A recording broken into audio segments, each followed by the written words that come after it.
Nah, seandainya kemudian terwujud koalisi dua partai ini, maka ini akan sangat memudahkan, terutama pasangan Rumaksi Jamaluddin untuk di Lombok Timur. Iya, iya. Selamat datang di New Perspective.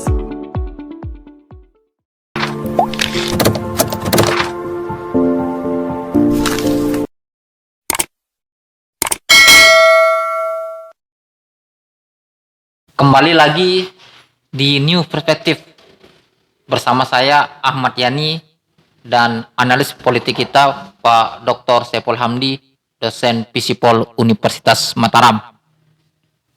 Pada pagi Jumat ini saya dan Pak Dr. Saiful Hamdi akan berdiskusi dan membahas terkait dengan pernyataan dari dua petinggi elit partai, yaitu Partai Keadilan Sejahtera dan Partai Nasional Demokrat. Adanya keinginan kedua partai ini untuk membangun koalisi nilaiar, baik di Pilgub NTB dan di Pilkada Kabupaten Kota di 2024 di NTB, terutama di Pilkada Lombok Timur. Baru-baru ini pada pelantikan pengurus DPW Partai Nasdem yang dipimpin oleh Ibu Rohmi Jalilah, ada pernyataan yang cukup menarik disampaikan oleh petinggi Partai Keadilan Sejahtera PKS yang juga Gubernur NTB Pak Dr. Zulkifli Masyah. Beliau menyatakan bahwa ada keinginan besar dari PKS agar bisa tercipta koalisi linear antara PKS dan Partai Nasdem di Pilkada serentak 2024. Bak Gayung bersambut, ajakan itu pun direspon oleh Partai Nasdem yang juga menginginkan adanya koalisi linear antara kedua partai ini dari tingkat Pilkada NTB dan Pilkada Kabupaten Kota. Seperti yang kita ketahui bahwa di tingkat Pilkada NTB 2024, PKS sudah memutuskan akan mengusung kembali pasangan Zurohmi sebagai kandidat calon gubernur dan calon wakil gubernur di Pilkada 2024. Nah, terkait dengan pernyataan dari kedua petinggi partai ini, kita akan coba diskusikan dengan Pak Dr. Saiful Hamdi. Pak Dr., seperti apa Pak Dr. melihat sinyal koalisi linear yang dilemparkan oleh kedua petinggi partai, yakni dari PKS Pak Dr. Zulkifli Masyah yang juga kita ketahui beliau adalah Gubernur NTB, dan juga disambut oleh petinggi Partai Nasdem, yakni Pak Hatta Ali yang juga melihat ada keinginan besar juga dari Nasdem agar pasangan Zulkifli Masyah dan Siti Rohmi Jalilah ini bisa berlanjut membangun NTB di pilkada, bisa berlanjut membangun NTB di periode kedua. Seperti apa Pak Dokter melihatnya? Ya, terima kasih banyak Mas Yani. Kita kembali lagi membahas isu politik lokal kita di NTB. Kali ini kita akan mencoba melihat koalisi Partai Nasional Demokrat dan PKS yang mewacanakan adanya koalisi di Pilkada 2024 secara linearitas. Ya. Jadi mereka menginginkan seluruh pilkada baik di provinsi maupun di kabupaten dan juga kota akan ada koalisi PKS dan Nasdem yang mendukung calon yang sama. Saya kira Mas Yani ini menunjukkan bahwa pertama Zurohmi pasti akan maju lanjut ya. Jilid 2. Untuk jilid 2. Kemudian di Lombok Timur ini saya kira sangat penting Mas Yani, ketika misalkan Bang Zul sebagai ketua DPP mengatakan bahwa akan ada linearitas dukungan dari PKS dan Nasdem untuk calon yang sama di Lombok Timur. Saya kira ini keuntungan buat pasangan Rumaksi dan Jamaluddin. Karena bagaimanapun kita tahu bahwa ketika koalisi ini tidak linear, ini yang kemudian akan mengganggu konsentrasi, mengganggu irama kampanye dari kedua calon, dan juga akan merugikan mereka ya ketika misalkan terjadi kebingungan di masyarakat. Iya, iya. Di mana yang calon mana yang akan mereka prioritaskan begitu. Iya, iya. Nah, seandainya kemudian terwujud koalisi dua partai ini, maka ini akan sangat memudahkan, terutama pasangan Rumaksi Jamaluddin untuk di Lombok Timur. Iya, iya. Ya, Bang, seperti kita ketahui bahwa dalam beberapa kali pernyataan dari Ketua DPW PKS NTB Pak Yak Agil menyatakan bahwa Pak Abdul Hadi sudah final diusung oleh PKS sebagai calon bupati di Pilkada Lotim 2024. Dan di sisi lain Nasdem dan Ormas NWDI yang kita tahu sendiri bahwa sudah menetapkan juga pasangan yang akan mereka dukung di Pilkada Lotim, yaitu pasangan Rumaksi dan Jamaluddin. Nah, sejauh mana Abang melihat konstelasi ini bisa berubah begitu? Karena kalau seandainya baik Nasdem dan Ormas NW maupun PKS bersikukuh dengan keputusan awal, artinya bahwa PKS tetap mematok Pak Hadi, sedangkan Rumaksi dan Pak Jamal tetap disokong oleh Nasdem dan NWDI. Artinya ini kan akan menyulitkan adanya koalisi linear begitu, karena kita tahu bahwa bagaimanapun yang menjadi prioritas koalisi linear untuk memenangkan Pilkada NTB adalah Lombok Timur, karena Lombok Timur adalah pemilih terbesar dan terbanyak. Dan kita flashback juga di Pilkada NTB 2018 lalu, kemenangan pasangan Zulkifli Masyar dan Siti Rohmi kan karena kemenangan di Lombok Timur. Iya. Mas Andi, ini kan penetapan Ketua DPP PKS ya untuk provinsi dan calon Bupati Lombok Timur ini kan sebelum munculnya koalisi Rumaksi Jamaluddin. Ya. Ini perlu kita catat Mas Andi bahwa dari beberapa hasil interview kita dengan beberapa elit partai, mereka mengatakan bahwa sudah ada deal, sudah ada deal di belakang. Ketika misalkan Zurrohmi ini lanjut jilid 2, maka taruhannya adalah Jamaluddin. Rumaksi Jamaluddin harus didukung oleh PKS. Artinya Mas Yani bahwa bisa saja konstelasi politik ini akan berubah begitu. Karena bagaimanapun ini sangat mempengaruhi hasil pilkada nanti ya. Bagaimana misalkan Nasdem dan NWDI di balik gerbongnya Ibu Rohmi ini ingin juga sukses di Lombok Timur, maka satu-satunya jalan yang signifikan untuk menambah suara mereka adalah dukungan dari PKS. Seperti yang saya katakan Mas Yani, bahwa PKS dan NW ini punya kemiripan ideologi. Yang satu berbasis politik, ya, walaupun dasarnya juga Islam seperti PKS. Kenapa kemudian mereka taat kepada keputusan partai, keputusan Dewan Syuro? Karena mereka memegang nilai-nilai Islam di sana. Nah, di satu sisi di NWDI, ya kita tahu juga mereka sangat taat kepada pimpinan organisasi, ya, dengan dasar ideologi Samina wa Atona, taat kepada guru, taat kepada zuriat-zuriat yang ada. Saya kira ini yang kemudian menjadi chemistry yang luar biasa, Mas Yani. Kesuksesan pilkada di NTB ini sudah menjadi catatan sejarah ketika Tuan Guru Bajang dulu menjadi calon gubernur berpasangan dengan PKS yang pada waktu itu beliau katakanlah ya from nowhere ya. Artinya secara politik, secara melawan incumbent yang begitu kuat pasangan Srinata pada waktu itu, toh juga bisa tumbang dengan adanya koalisi dua ideologi ini. Koalisi linear. Artinya Mas Yani bahwa sangat disayangkan seandainya misalkan ya kemudian keputusan DPP tetap mempertahankan Abdul Hadi sebagai calon bupati gitu. Sebagai calon bupati, ini kan artinya bahwa tim-tim yang menjadi tim sukses ya pasti kemudian tim yang ada di Lombok Timur juga ikut menjadi tim di provinsi begitu. Bagaimana kemudian seandainya pasangan ini punya partai yang berbeda, saya kira ini akan terjadi gesekan Mas Yani. Ini yang mungkin perlu menjadi catatan juga teman-teman dari PKS dan juga dari Nasional Demokrat ya, dari Nasdem. Tentunya bahwa dengan wacana koalisi ini perlu terus dipertahankan jika mereka ingin jalan yang mudah ya untuk Rumaksi dan Jamaluddin di Lombok Timur. Saya kira ini pertaruhannya Mas Yani.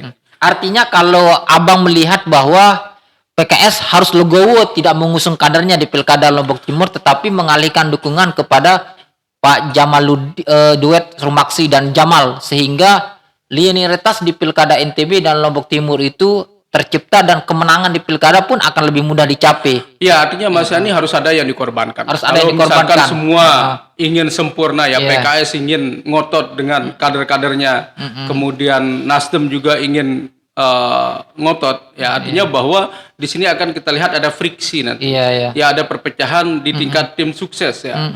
Dan perlu kita lihat ketika terjadi linearitas ini akan membangun efektivitas Mas Iya, Yani. iya, iya. Efektivitas kampanye ya. Misalkan ketika ada baleho, ada atribut-atribut kampanye misalkan.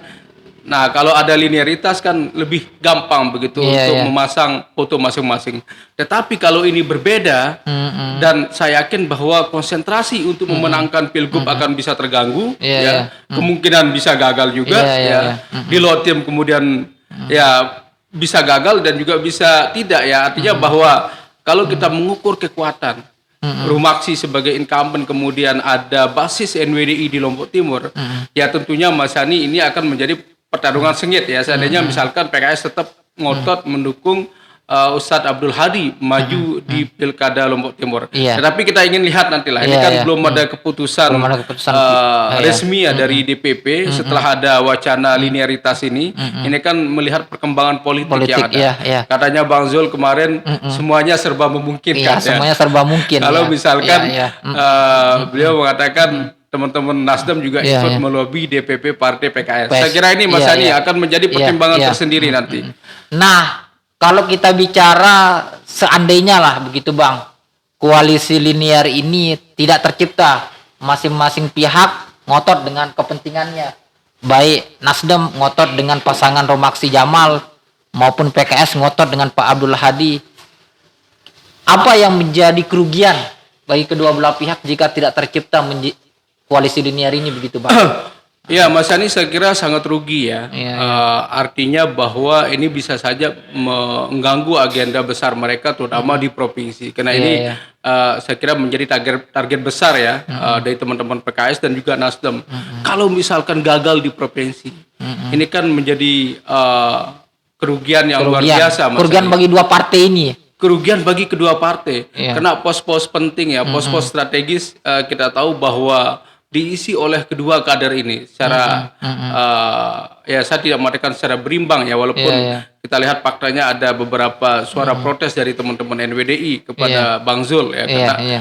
tidak banyak kader-kader mereka yang masuk begitu. Tetapi Mas Yani bahwa ketika misalkan ini tidak jadi linearitas, maka kemungkinan ini menjadi kerugian terbesar ya. Khususnya untuk catatan kita di Lombok Timur, Mas Yani. Mungkin perlu juga PKS melihat hasil survei. Ya. Iya, iya. Kita tahu bahwa Pak Rumaksi kemudian Jamaluddin ini saya lihat sebagai calon yang Cukup kuat lah gitu. ya mungkin bisa saya katakan terkuat di Lombok Iya, Timur. Ya. Melihat- Satu, iya. kemudian dari NWDI, kemudian satu dari ormas yang lain, kemudian juga kita tahu bahwa secara geopolitik Jamaluddin mewakili teman-teman yang ada di Lombok Timur bagian tengah Dan ya, selatan. dan juga bagian selatan. Sedangkan Pak Rumaksi. Rumaksi ini bagian Utara. ya, Iya. timur utara. Nah, sedangkan Bang Hadi kita tahu beliau dari Mas Bage ini kan Iya. belum ada calon wakil beliau. Seandainya beliau majulah nanti misalkan ya. Dan juga ada Bang Hairul Warisin. Ini juga di daerah yang saya kira sama dengan Bang Abdul Hadi. Satu rumpun. Satu rumpun bahwa ini akan menjadi semacam persaingan yang sengit juga di Iya, sana. iya, iya. Artinya bahwa suara di daerah Mas Bage akan terpecah. Ya. Nah, sementara di bagian tengah dan juga timur utara ini saya kira mungkin Rumaksi menjadi satu-satunya calon yang bisa memperoleh suara yang lebih begitu. Iya, iya. Jadi saya melihat Mas Yani bahwa ini akan terjadi kerugian besar seandainya tidak ada linearitas. Kemudian akan terjadi friksi yang akan mengganggu konsentrasi kedua calon. Pasti kemudian gesekan-gesekan antara tim ses di bawah juga akan menjadi problem yang luar biasa kalau kita perhatikan nanti. Dan perlu kita ingat Mas Yani, pertanyaan kita apakah ketika misalkan Bang Abdul Hadi juga maju melawan Rumaksi Jamal. Rumaksi Jamal, ya saya tidak yakin ya kemudian PKS bisa menang di Pilkada Lombok Timur karena PKS ini udah beberapa kali maju sendiri juga gagal di Lombok Timur ya. Nah, catatan kita ketika mereka maju sama NWDI, maka kemungkinan besar tiket untuk memenangkan Pilkada Lombok Timur itu jauh lebih besar. Ya, tapi kalau kita bicara PKS begitu Bang ya, kalau saya lihat kenapa PKS menetapkan lebih awal Pak Abdul Hadi sebagai calon bupati ketika belum muncul wacana linearitas ini. Karena jika mengacu hasil pemilu legislatif 2019, PKS menjadi partai pemenang. Ya.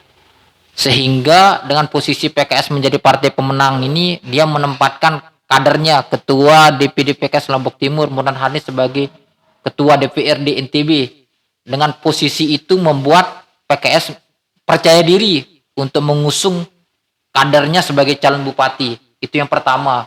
Yang kedua juga saya melihat figur Pak Hadi ini juga akan cukup dikenal lah di Lombok Timur. Terbukti beliau sudah 3 periode secara berturut-turut terpilih sebagai anggota DPRD NTB Dapil Lombok Timur dan beliau peraih suara terbanyak dari Dapil Lombok Timur bagian utara. Beliau yang paling banyak. Nah, artinya kalau saya lihat dengan kondisi-kondisi itu membuat PKS cukup pede untuk memajukan Pak Abdul Hadi di samping memang ini menjadi marwah PKS juga. Artinya kan menjadi kebanggaan juga PKS mengusung kader terbaiknya lah di Pilkada Lutim. Nah, dengan kondisi-kondisi yang ada ini Bang, apakah mungkin PKS akan merelakan Pak Hadi untuk tidak maju dengan pertimbangan demi kepentingan Pilkada NTB terciptanya koalisi linear pasangan Zurohmi bisa lebih berpeluang untuk menang begitu Bang? Ya, Mas Hani saya kira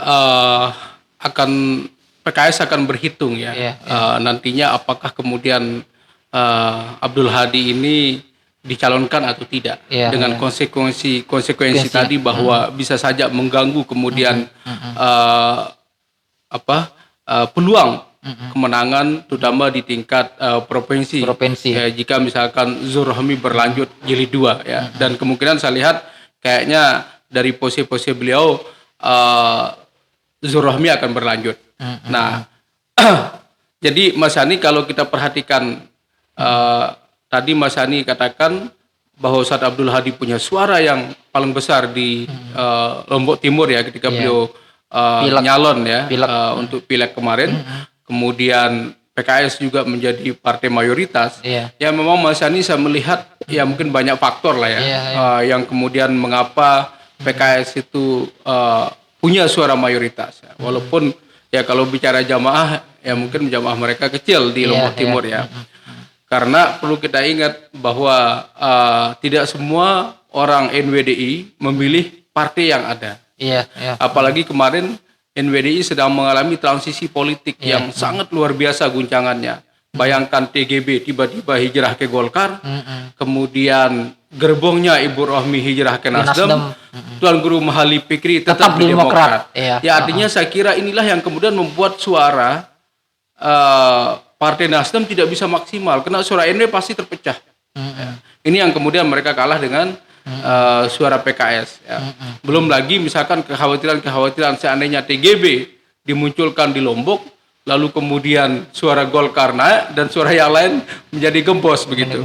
Nah artinya Mas Yani mungkin kita perlu bicara pada pilkada, berkaca pada pilkada yang lalu bahwa PKS kita lihat belum pernah memenangkan pilkada Lombok Timur. Ya. Nah ini saya kira menjadi perhatian ya teman-teman kita dari PKS apakah kemudian lanjut mendukung Abdul Hadi atau tidak. Nah ini kemudian menjadi pertimbangan penting apakah memang mereka memprioritaskan Lombok Timur atau provinsi. Karena yang kita dengar bahwa teman-teman kita dari Nasdem meminta kalau Bang Zul mau Rohmi lanjut jilid 2, Zurohmi lanjut jilid 2, maka mereka ingin PKS juga mendukung calon yang sama dengan Nasdem di Lombok Timur. Banter politiknya lah. Ya begitu. Itu kemudian menjadi barter politik Mas Yani. Ini yang kita dengar dari elit-elit kita ada teman-teman Partai Nasional Demokrat. Dengan kondisi itu artinya dengan kondisi misalnya tercipta koalisi linear ini membuka peluang yang lebih besar untuk pasangan Rumaksi Jamal ini untuk memenangkan pilkada begitu Bang, karena akan ada 3 kekuatan yang akan ada di belakang Rumaksi ini, yaitu Nasdem, NWDI, dan sangat mungkin PKS kalau koalisi linear itu tercipta, dan terbuka juga partai-partai yang lain gitu Bang, termasuk Golkar, Hanura. Seperti apa Abang melihatnya begitu? Ya, pasca paripurnanya Pak Sukiman Azmi ya, beliau sudah menjabat 2 periode dan beliau punya nama besar sama dengan Bang Ali bin Dahlan dulu. Nah, ini yang kemudian orang mencari figur-figur baru. Ya, tidak ada tokoh yang kemudian sebesar mereka ya sekarang ini. Nah, muncullah kemudian Pak Rumaksi. Kalau kita lihat ya, beliau sangat kuat ya posisinya. Kemudian banyak digandrungi oleh anak-anak muda. Saya kira ini yang kemudian juga menjadi modal mereka bisa maju, bisa memenangkan pilkada Lombok Timur. Seandainya misalkan Mas Ani, koalisi linear ya, antara PKS dengan Nasdem ini akan jauh memudahkan mereka untuk memenangkan pilkada Lombok Timur. Karena kita tahu bahwa PKS ini sami'na wa ata'na juga mereka sangat kuat. Ya, plus sami'na wa ata'na NWDI. Ya.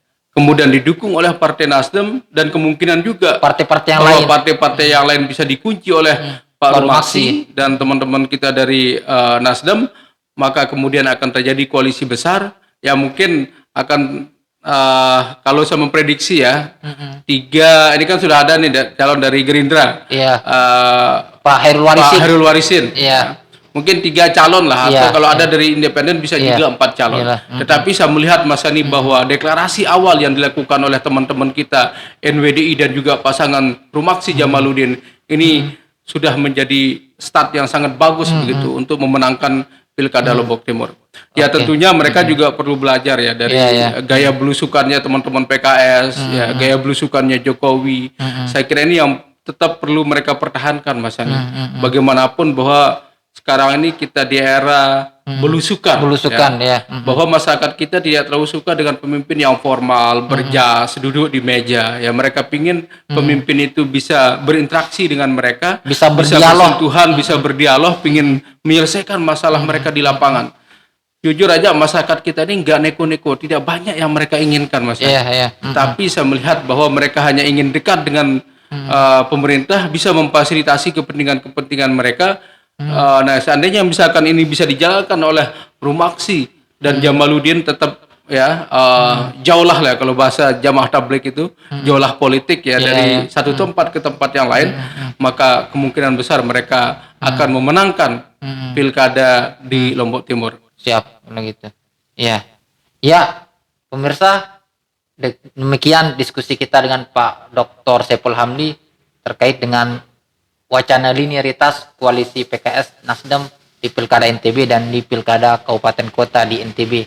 Sampai jumpa di New Perspektif dengan agenda dan isu yang berbeda. Assalamualaikum warahmatullahi wabarakatuh. Waalaikumsalam.